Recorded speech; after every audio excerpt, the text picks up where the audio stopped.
بسم اللہ الرحمن الرحیم۔ السلام علیکم ورحمۃ اللہ وبرکاتہ۔ فریگرنس ٹی وی میں سب سننے اور دیکھنے والوں کو خوش آمدید۔ گزشتہ دنوں ایک یوٹیوبر سید علی حیدر صاحب نے ایک ویڈیو اپلوڈ کی جس میں انہوں نے ایک بہت ہی شرمناک اور افسوسناک واقعہ سنایا، جس کا لب لباب یہ تھا کہ ایک نوجوان نہایت ہی غیر ذمہ داری کے ساتھ ڈرائیونگ کر رہا تھا اور اس ڈرائیونگ کے نتیجے میں 2-3 گاڑیوں کا ساتھ اس کا ایکسیڈنٹ ہو جاتا ہے، اور ان ایکسیڈنٹ ہونے والی گاڑیوں میں ایک کپل بیٹھا ہوتا ہے، میاں بیوی کا، اور اس ایکسیڈنٹ کی وجہ سے وہ جو خاتون ہوتی ہے شوق میں چلی جاتی ہے اور بے ہوش ہو جاتی ہے، جبکہ اس کے خاوند زخمی ہو جاتا ہے، اس کا خون بھی بہنے لگ پڑتا ہے۔ تو جہاں یہ حادثہ پیش آتا ہے وہاں پہ موجود نوجوانوں کے کراؤڈ ہوتا ہے، تو وہ جب یہ دیکھتے ہیں کہ ایک نوجوان عورت بے ہوش ہو گئی ہے تو وہ اس کو ریسکیو کرنے کی غرض سے اس کے پاس جاتے ہیں، لیکن اس کا خاوند چونکہ اس کی مطلب کہ زخمی تو ہوتا ہے لیکن بے ہوش نہیں ہوتا، وہ بھی دیکھ رہا ہوتا ہے، اور کچھ اور بھی شریف اور سنجیدہ افراد جنہوں نے جب واقعہ شیئر کیا تھا وہ بھی یہ منظر دیکھ رہے ہوتے ہیں کہ ان نوجوانوں نے بجائے اس خاتون کے ساتھ دلی ہمدردی کرتے اس کو ریسکیو کیا تھا، انہوں نے ریسکیو کی آڑ میں اس کے ساتھ نہائی تھی بے باکی کے ساتھ، بے شرمی کے ساتھ نہایت ہی نازیبا اور ناشائستہ حرکتیں کی، جن کی تفصیل کو ہم اپنی احاطۂ زبان میں نہیں لا سکتے۔ تو جس کسی نے بھی وہ تفصیل سننی ہے تو ہم اس ویڈیو کا جو لنک ہے ڈسکرپشن میں دے دیں گے، تو آپ کائنڈلی وہاں جا کے ڈسکرپشن سے وہ اس کا لنک نکال کے سن لیجیے گا، آپ کو ڈیٹیل کا پتہ چل جائے گا۔ تو وہ دکھ ہوا کہ آج ہماری ملت اسلامیہ کا جو نوجوان ہے وہ کس ڈگر پر چل پڑا ہے، ایسے موقع پر، ایسے نازک موقع پر، ایسے نہایت ہی دل خراش موقع پہ، جب بڑے بڑے سخت اور پتھر دل لوگوں کے دل بھی موم ہو جاتے ہیں، ان کا دل نہیں پگھلا، اور انہوں نے اس موقع پہ اپنی انتہا درجے کی حیوانی دھڑک کی وجہ سے ایک بے ہوش زخمی عورت کے ساتھ جو ناشائستہ اور نازیبہ حرکتیں کیں، وہ ہمارے لیے نہایت ہی شرم کی بات ہے۔ پوری قوم کا سر شرم سے جھک جاتا ہے۔ بہرحال ہم نے اس واقعے کے بعد اس سے بھی زیادہ ایک بھیانک واقعہ سن رکھا تھا، تو وہ ہم نے سوچا کہ وہ اس موقع پہ بہت ہی مناسب معلوم ہوتا ہے کہ وہ آپ کے ساتھ شیئر کیا جائے، تاکہ اس واقعے کو سن کر آپ لوگ بھی اندازہ لگا سکے کہ قوم کس راستے پر چل پڑی ہے، اور آخر کار عبرتناک انجام جو اس واقعے میں ملتا ہے تو اس سے ہمیں کچھ عبرت بھی مل سکے۔ یہ بات ہے آج سے تقریباً 17 سال پہلے کی، جب کہ پاکستان کے کیپٹل اسلام آباد میں اور چند شہروں میں اور نیز آزاد کشمیر میں زلزلہ آیا تھا 8 اکتوبر 2005 کا۔ ایک تو آپ کو یہ معلوم ہونا چاہیے اس زلزلے کے موقع پر بھی کچھ لوگوں نے ریسکیو کی آڑ میں بہت زیادہ لوٹ مار کی، اور پھر اس کے ساتھ ساتھ ریسکیو ہی کی آڑ میں انہوں نے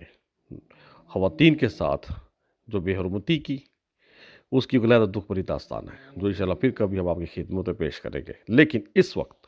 ہم آپ کی خدمت میں وہ واقعہ شیئر کرنے لگے ہیں جو زلزلے سے 4-5 دن کے بعد پیش آتا ہے۔ ایک آدمی نیلم ویلی سے مظفرآباد کی طرف جا رہا ہوتا ہے اپنے موٹر سائیکل میں بیٹھ کر، موٹر سائیکل وہ اکیلا ہوتا ہے، اس کی موٹر سائیکل میں پیچھے کی جانب ایک بیگ ہوتا ہے جس کو اس نے رسی سے باندھ رکھا تھا، اس کے آگے 40-50 میٹر یا 70-80 میٹر کے ڈسٹینس سے ایک مسافروں کی بس بھی مظفرآباد کی طرف جا رہی ہوتی ہے۔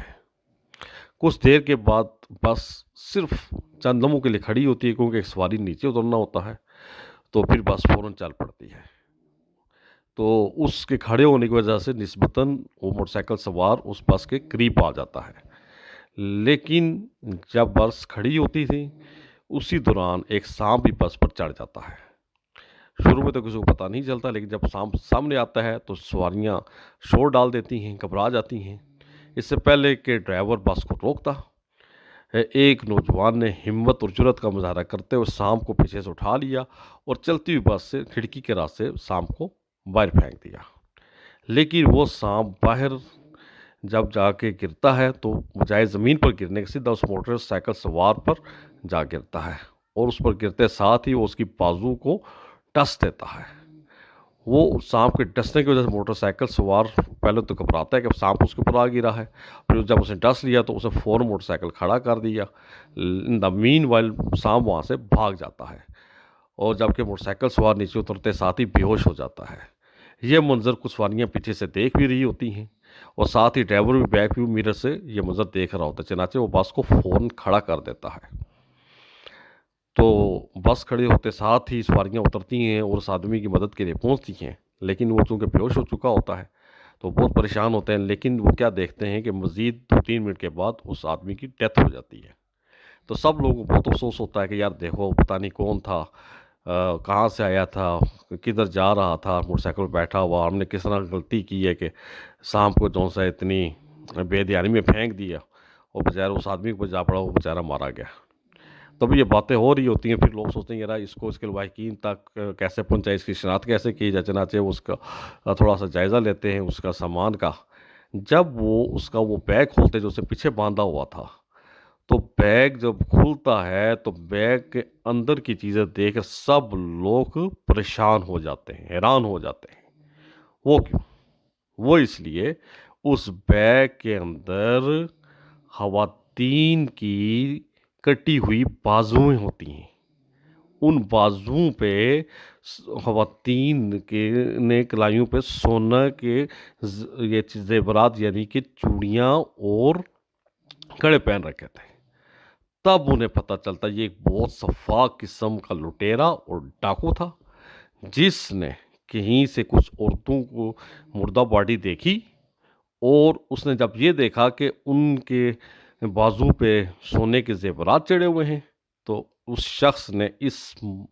اہم اور حساس موقع پر بھی اور ایک مردہ باڈی کا جو تقدس ہے اس کو نہایت ہی بے دردی سے پامال کرتے ہوئے اس نے اپنے لالچ اور حرص کی بنا پر ان کے بازو کاٹے، اور ان کا وہ بازو کاٹ کر اس بیگ میں رکھے، اور وہاں سے وہ بھاگ پڑا۔ اب وہ سوچ رہا تھا کہ میں جاؤں گا اور جا کر ان کو بیچوں گا اور پھر مزے کروں گا، لیکن اس کو یہ نہیں پتا کہ اس نے جو جتنی بڑی غفلت اور جس جرم کا اس نے ارتکاب کیا ہے، اب وہ قدرت کے انتقام کا شکار ہونے والا ہے۔ اب کیونکہ اس نے بھی عورتوں کے بازو کاٹے تھے، تو قدرت نے بھی دیکھیں سانپ کے ذریعے سے اس کے بازو کو ڈسوایا۔ اب چونکہ وہ سانپ تھا اس نے اس کے بازو پہ کاٹ دیا،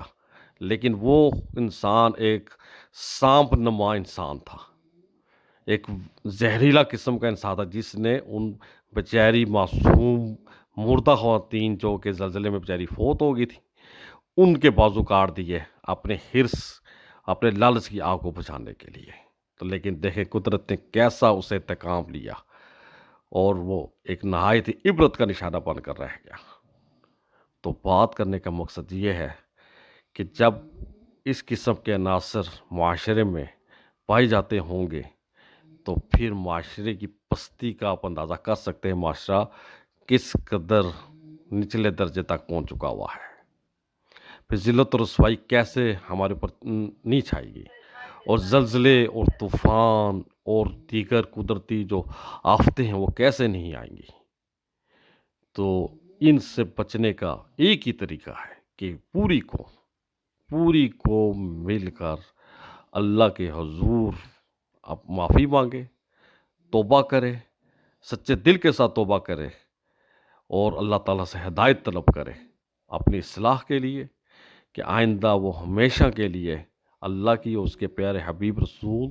محمد صلی اللہ علیہ وآلہ وسلم کے بتائے ہوئے مقدس اور مبارک راستے پر چلیں گے۔ اسی میں معاشرے کی، ریاست کی فلاح ہے، کامیابی ہے، دنیا میں بھی اور آخرت میں۔ اور اگر ہم نے ایسا نہ کیا تو پھر تیری داستان بھی نہ رہے گی، داستانوں میں اسی کے مصداق ہم بن جائیں گے۔ تو اللہ تعالیٰ ہمیں ایسے اور لاکھ وقت سے محفوظ رکھے اور ہمیں اپنی اصلاح کرنے کی توفیق عطا فرمائے۔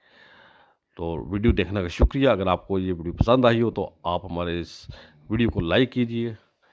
چینل کو سبسکرائب کیجئے اور گھنٹی کے نشان کو دبا کر اس ویڈیو کو اپنے احباب کے ساتھ شیئر کیجئے۔ ہمیں اپنی دعاؤں میں یاد رکھیے گا۔ والسلام علیکم ورحمۃ اللہ۔